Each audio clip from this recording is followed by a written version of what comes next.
buy now, regret later. What is this title insinuating right here? Yeah, man, it makes me think of the Drake album "Act Now, Cry Later." That's actually what I was thinking about all day today.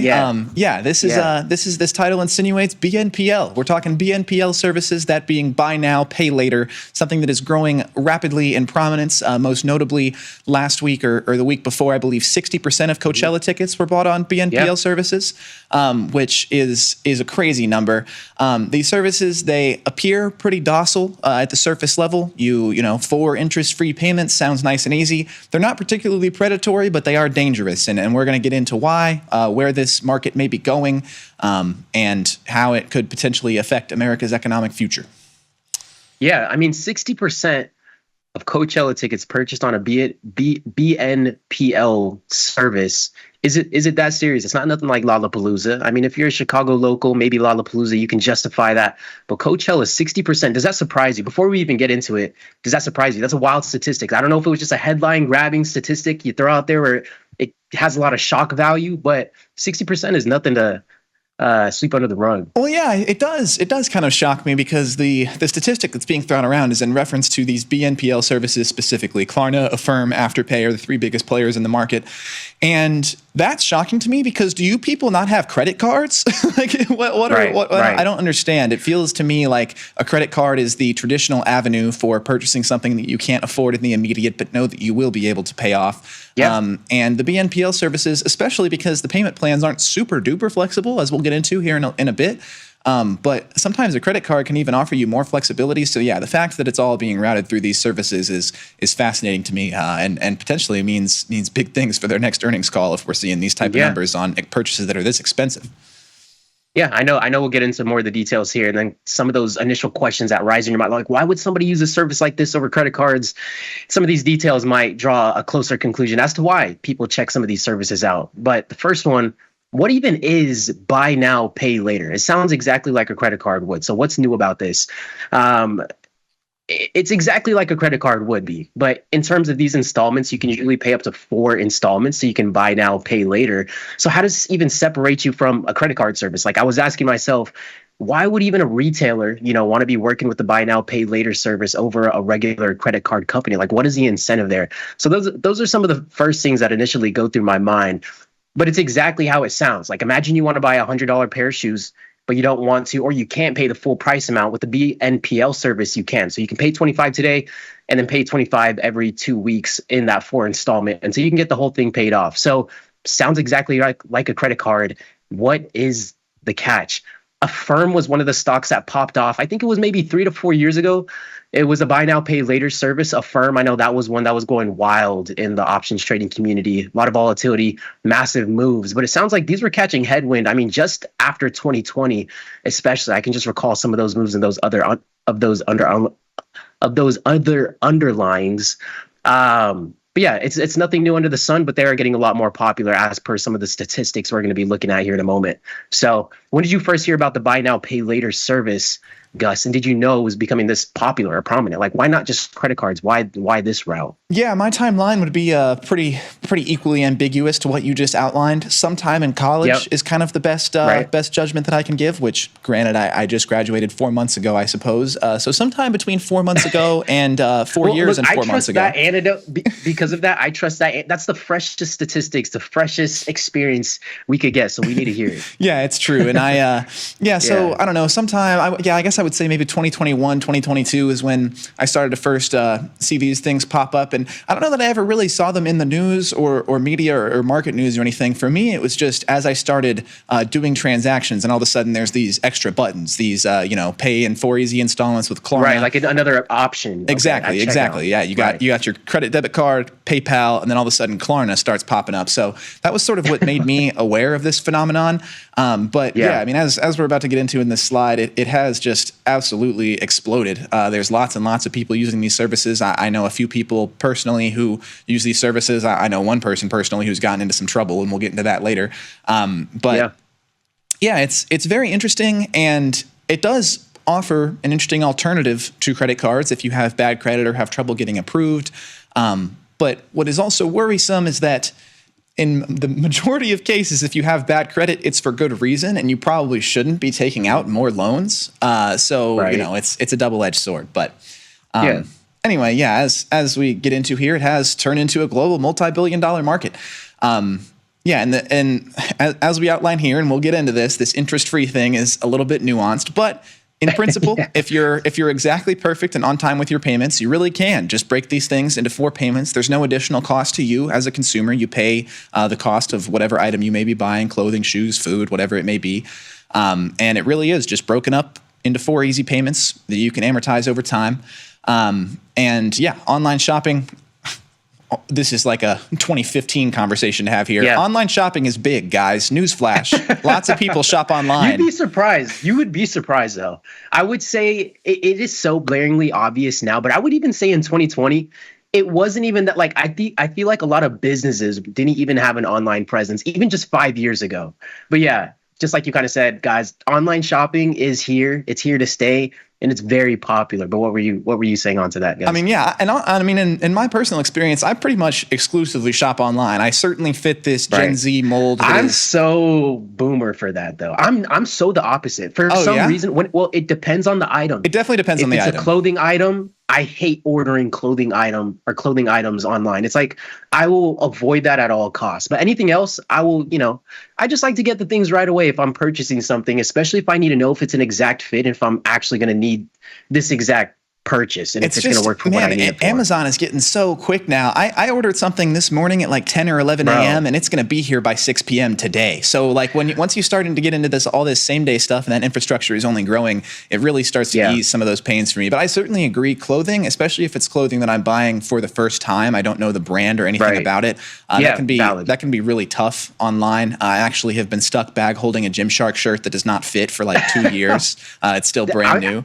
Every time. Yeah. Yep. So, things like that absolutely do happen. But the vast majority of things, and I religiously DoorDash and Instacart, like I'll get my groceries delivered. I absolutely fit this Gen Z mold of choosing convenience over saving a little bit of money. Yeah. Well, yeah, because, when these things, when you break it down, it's like, do I want to walk a quarter mile in the cold to the grocery store and then carry all my groceries back? Or is it worth extra $15 to me to not do that? And it just is. It just almost always is. So when you break it down from a value standpoint, I usually just find myself in that boat. No, absolutely. That makes a lot of sense. And I mean, buy now, pay later services.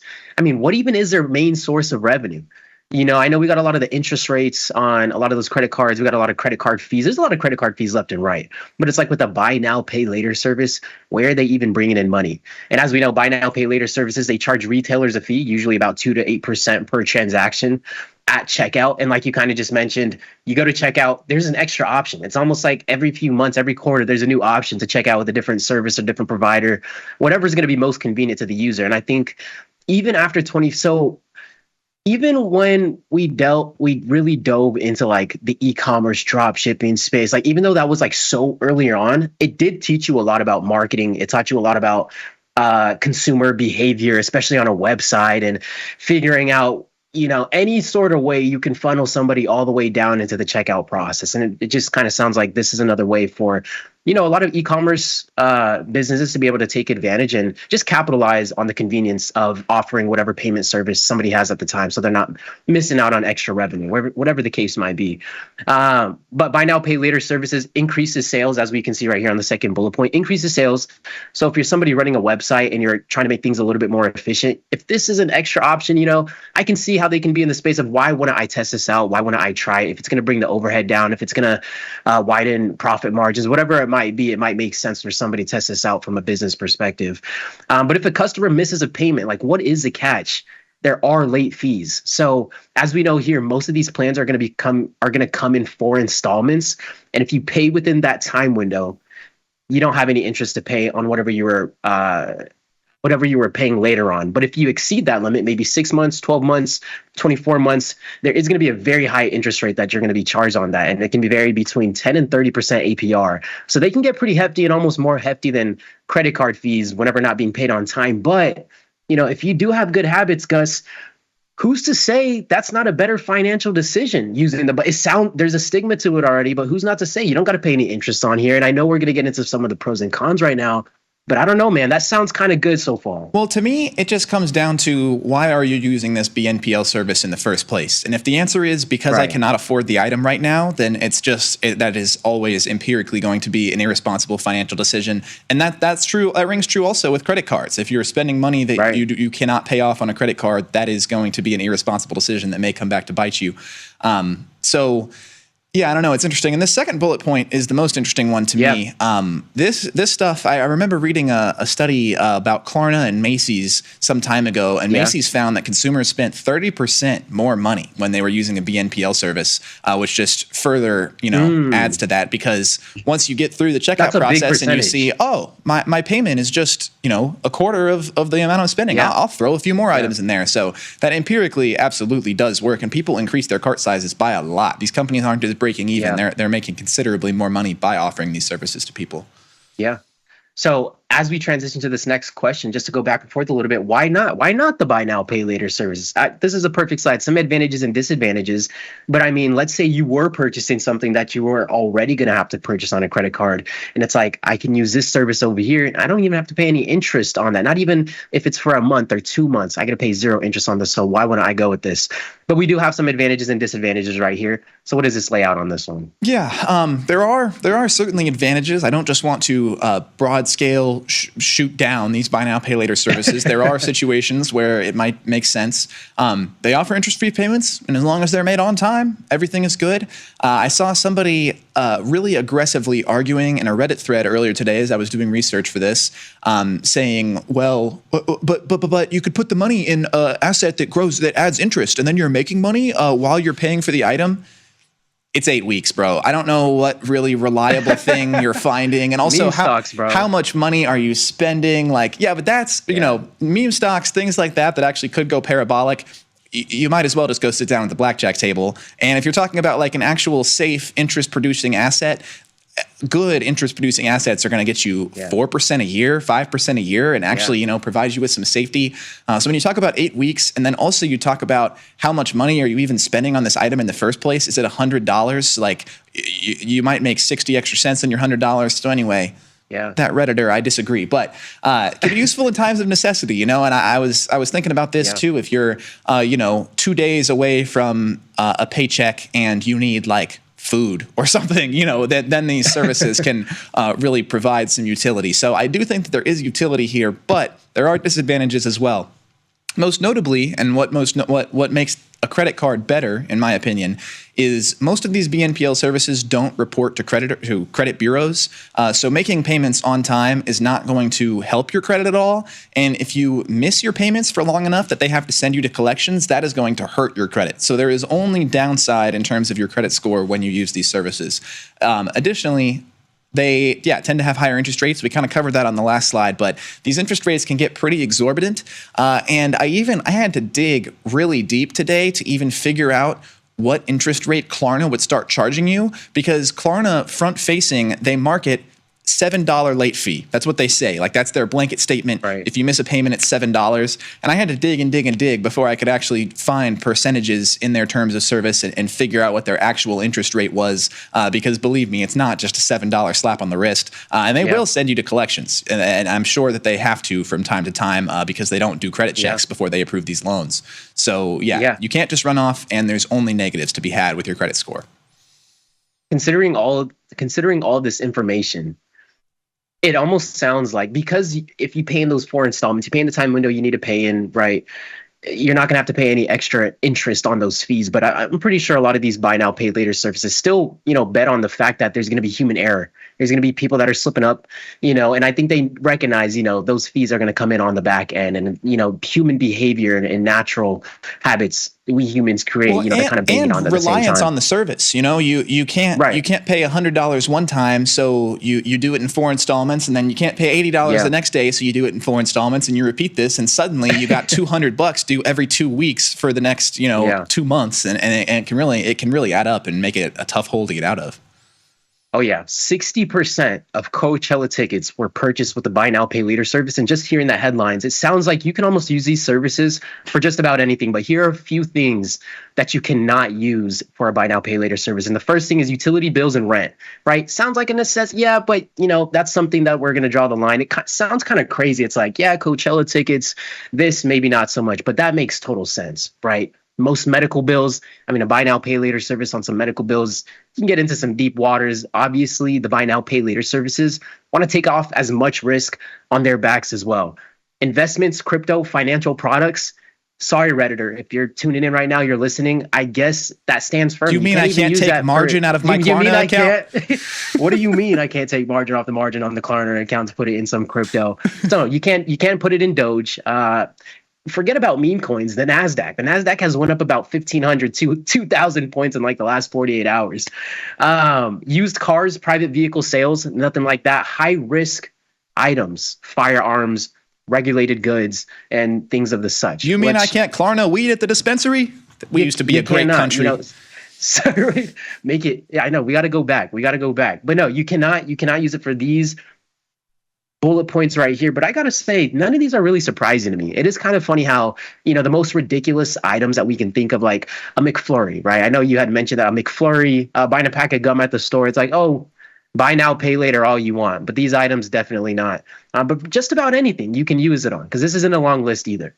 Yeah, it's true. Utility bills, I would say, are kind of the only one that's shocking here. Rent is usually a bit more, but your utility bill might be like $100 a month. That one maybe, yeah. But I understand. And also, I'm sure Klarna doesn't want to have to form relationships with every single utility provider across the United States. No. That'll get messy real quick. Yeah, but people are BNPLing just about anything. This is the infamous buy now, pay later tacos. This was a tweet that was trending for a long time and has since been repurposed, and people will say they're buying all kinds of things, and they'll pull this screenshot. But I did track down the original. This young lady, she financed her $8.26 transaction at Wancho's Tacos. And she is, as you can see, one payment in with the next payment due in 2 weeks, 4 installments of $2.75. The bullet points kind of hit the nail on the head here. If you think Gen Z is too smart to fall into this trap, you're wrong. And this is my generation that I'm talking about. We are stupid, I promise you. And then, yeah, as you can see, I say we sadly are using BNPL to buy tacos, McFlurries, all sorts of other cheap items that you should never be financing in the first place. However, I don't want to just sit here and sound like a boomer, because I've seen the videos of the Burger King in the 90s when Burger King started accepting credit cards, and everyone says, what, you're going to take a loan from the bank to buy Burger King? True. So, I don't want to completely rule this out. He said, "Rrr." That's how they sound to me. But anyway, yeah. And then, yeah, BNPL services, while interest-free, build bad habits of spending money you do not have. I just explained that type of hole that you can get into. My personal anecdote here, I have a mutual friend who really fell into the trap of using these BNPL services to buy things that she did not need with money that she did not have.